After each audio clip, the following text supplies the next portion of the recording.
Hello dear friends, subscribers and guests of my channel. In this video I want to show and tell you how to disable live photos on a phone camera permanently. Please put your like, subscribe to my channel, share this video with your friends and write good comments. Let's get started.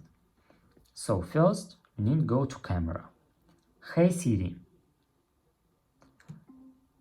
open camera.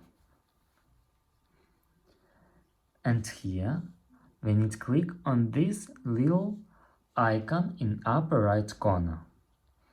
And if you want to turn off this feature, you must click here.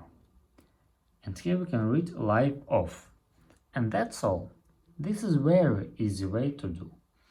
If you enjoyed this video and found it helpful, please put your like, subscribe to my channel and share this video with your friends.